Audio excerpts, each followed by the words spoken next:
అని మాత్రమే నీ గురించి అయితే చెప్పగలుగుతారు. ఇంత మునుపు మీరు ఏ ఏ సిద్ధాంతాలు, ఏ ఏ పద్ధతులు, అది అద్వైతం కావచ్చు, ద్వైతం కావచ్చు, విశిష్టదేయం కావచ్చు, విచారణ కావచ్చు, భక్తి కర్మయోగ జ్ఞాన విచారణలు కావచ్చు, శరణాగతి కావచ్చు, ఇవన్నీ కూడా చర్చలతో కూడినవి. కొద్దిగా గొప్ప సాధన చేయాలి. సాధన లేదంటే సిద్ధ వస్తువు ఏది లేదు.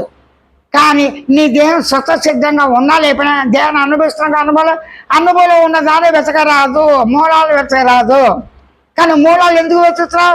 ఈ దేహం ఎలా అవుతుంది, ఎలా తయారైంది, ఎవరు చేశారు, దేహానికి మూలం ఏంటి, అలాగే జీవుడికి మూలం ఏంటి, ఈ పంచభూతాలకు మూలం ఏంటి అనే మూలాలు వెతుకుతే అది దొరకదు. కారణం ఏంటి?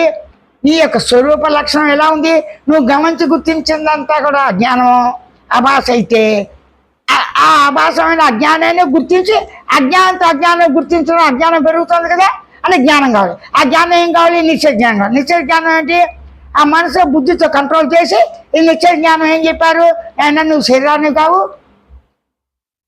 ఈ సూచ్య పదార్థం ఉండాలంటే జగత్తు ఉండాలి, జగత్తు ఉన్నదంటే తెలియడానికి ఇండియాతో ఉన్న శరీరం ఉండాలి, శరీరం న్యాచురల్గా ఉంది. ఈ దేవే క్షేత్రంలో క్షేత్రజ్ఞుడు నువ్వే, ఈ క్షేత్రంలో క్షేత్రజ్ఞుడిగా నువ్వే ఉన్నావు, త్రిపుడిగా నువ్వు ఉన్నావు, త్రిగుణాత్మకంగా నువ్వు ఉన్నావు అన్న అవగాహన నీకే ఉంది కదా. నీ అవగాహనతో నువ్వు నీ దేహాన్ని ఊరికి గమనించు ఉండమని మాత్రమే నేను చెబుతున్నా.